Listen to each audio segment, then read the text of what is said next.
प्रेमाने बोला। धन निरंकार जी एवं रामकृष्ण हरी। वैष्णवराज श्रीमंत ज्ञानेश्वर माऊली म्हणतात की ज्ञानदेवा प्रमाण, प्रमाण म्हणजे पुरावा, ज्ञानदेवा प्रमाण आत्मा हा निदान, निदान म्हणजे एखाद्या आजाराचं लक्षण सापडतं ना, तसं त्यांना ते निदान सापडलं। ज्ञानदेवा प्रमाण आत्मा हा निदान, सर्वा घटी संपूर्ण एक नांदे। आणि एक नांदणारा जर ईश्वर तुम्हाला पाहायचा असेल तर माऊली म्हणतात हरिपाठाच्या पहिल्याच अभंगामध्ये, देवाची द्वारी उभा क्षणभरी, क्षण म्हटलेला आहे, क्षण, देवाची द्वारी उभा क्षणभरी, म्हणतात ना, आपणासारिखे करती तात्काळ नाही काळ वेळेत या लागे, क्षणात तुम्हाला त्या ईश्वराशी भेटवून देतो तो आध्यात्मिक सद्गुरू।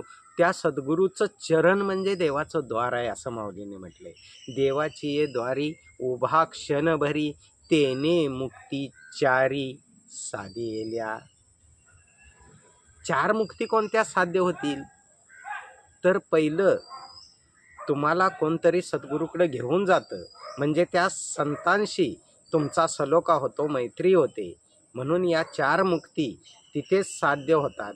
पहिली मुक्ती सलोखता, मैत्रीचे संबंध संतांशी होणं, मग ते संत कळाले की ग्रंथ कळतात, आणि ग्रंथ कळाला की भगवंत कळतो, आणि संत भेटले की ते तुम्हाला सद्गुरूकडे घेऊन जातात, म्हणजे संतांशी पहिली मुक्ती प्राप्त होते, ती म्हणजे संतांशी मैत्रीचे संबंध म्हणजे सलोखता, आणि संत तुम्हाला सद्गुरूच्या जवळ घेऊन जातात। दुसरी मुक्ती समीपता, ती तुम्हाला मिळाली, आणि सद्गुरू जवळ नेल्यानंतर सद्गुरू तुम्हाला आत्मज्ञानानं, आत्मबोधानं, आत्मदर्शनानं, आत्मानुभूतीनं, आत्मसाक्षात्कारानं त्या भगवंताची ओळख करून देतो, आणि तुमचा आत्मा परमात्म्याशी भेटवून खऱ्या अर्थानं तुमचा यहलोक आणि परलोक सुहेला करतो, सुखी करतो, आणि तुम्हाला तो ज्ञानाचा बोध, ज्ञानाचा इशारा, ज्ञानाचं वर्म समजल्यानंतर तुम्हाला कळतं की मी कोण आहे, कुठून आलो, कशासाठी आलो, नेमकं कुठं जायचं आहे, स्वतःची ओळख होते। ऐका ज्ञानाचे लक्षण, ज्ञान म्हणजे आत्मज्ञान, पाहावे आपणाशी आपण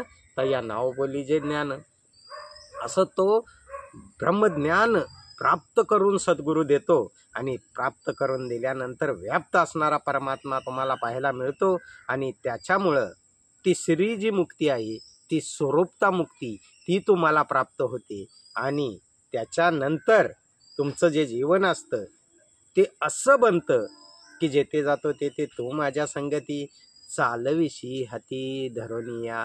आता मुखाने म्हणत नाही आहे, तर तुम्ही ते अनुभवता, ज्ञानदृष्टीनं तुम्हाला पाहायला मिळतं की खरंच जेथे जाईल तिथे तो भगवंत आहे, याची जाणीव, ज्ञानबोध तुम्हाला होतो, आणि मग तुम्हाला चौथी मुक्ती ती ब्रह्मज्ञानानंतर प्राप्त होते, तिला म्हणतात सायुज्यता।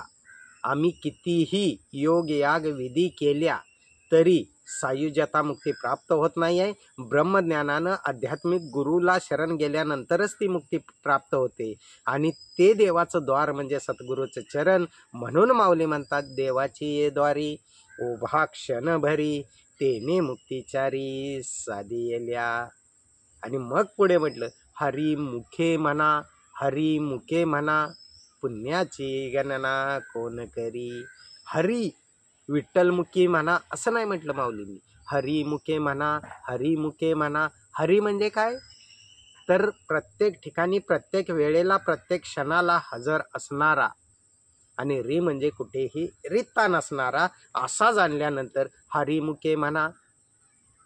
आता सलोखता, समीपता, स्वरूपता आणि सायुज्यता मुक्ती प्राप्त झाली, त्याच्यानंतर तुमची अवस्था अशी की जिथे जाईल तिथं तो प्रत्येक ठिकाणी हजर असणारा, रिता नसणारा असा हरी दिसतोय।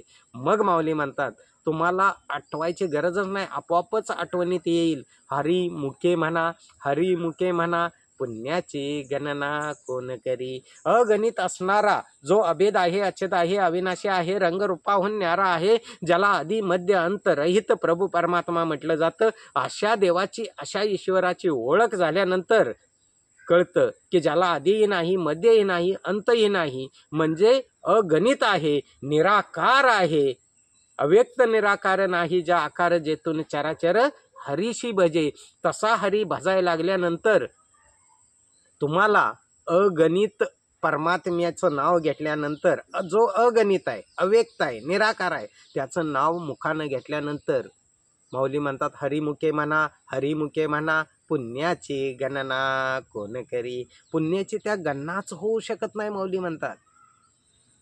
तर या माझ्या हरीच्या लाडक्यानो, या माझ्या भाविक सज्जनानो, पुढं म्हटलंय की देवाची द्वारी उभा क्षण भरी तेने मुक्तिचारी साधी येल्या.